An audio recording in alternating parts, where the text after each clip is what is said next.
Thank you very much, Ray. Ladies and gentlemen, I am Managing Director of Tangier Lobster. We do export live lobster to niche customers around the world, 17 countries at our current number, and we're building on that every day. But what I'd like to do today, if I may, is speak on behalf of the lobster community.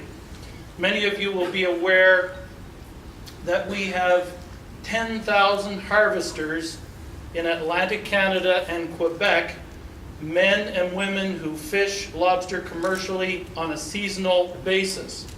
You may also be aware that we have nearly 2,000 companies whose business it is to get involved in lobster one way or another, whether they are shore dealers buying lobster for resale from the harvesters, whether they are processors with facilities all over Atlantic Canada producing various lobster products for introduction to the marketplace, or whether they be live export shippers such as myself. That group taken together represents the lobster community. It's a substantial community, as Ray has referred. We have sales and value just short of $1 billion in our products, so we are very significant to the economy of Atlantic Canada. Now, lobster is an iconic Nova Scotia product. It's a product of which we're very, very proud. Now, I don't think I'm telling tales out of school if I say every so often in the lobster community, we have some differences. Harvesters and dealers such as myself don't always agree on the price of lobster on any given day. So I want to thank the government of Nova Scotia, the government of Canada, and the salmon applicants, the salmon farming applicants. You have brought us together like I thought it was.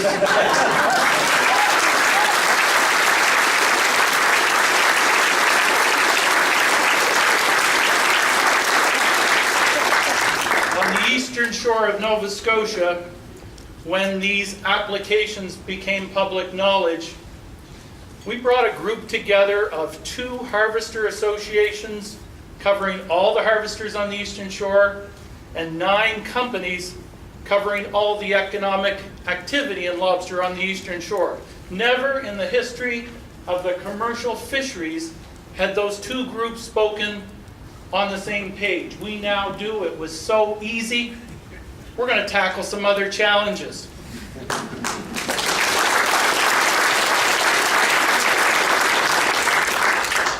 Peace in the Middle East is next on our agenda. My time is short, so I'm going to speak very quickly and cover a lot of territory in a hurry. We're not against rural development. We live in rural coastal communities. We see young people moving to Halifax for jobs. We see them moving to Alberta for jobs.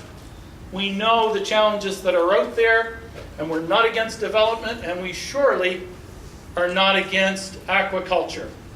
The right sustainable aquaculture would be tremendously complementary to the wild catch fishery.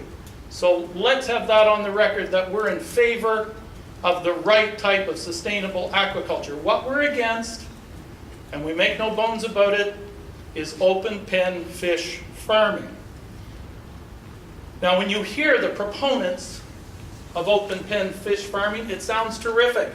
It's going to revitalize rural communities. It's going to make our lives better. It's going to create jobs and work. The reality, not so much.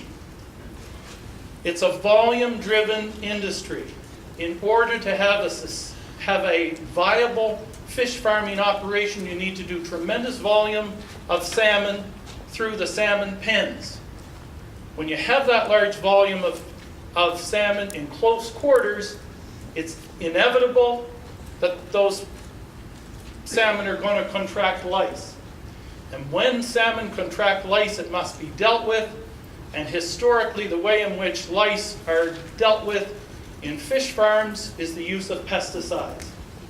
Many of these pesticides are legal, some are not, but all of them are potentially lethal to our natural fish stock. So we have lobster, we have crab, we have scallops, we have sea urchins, we have a number more.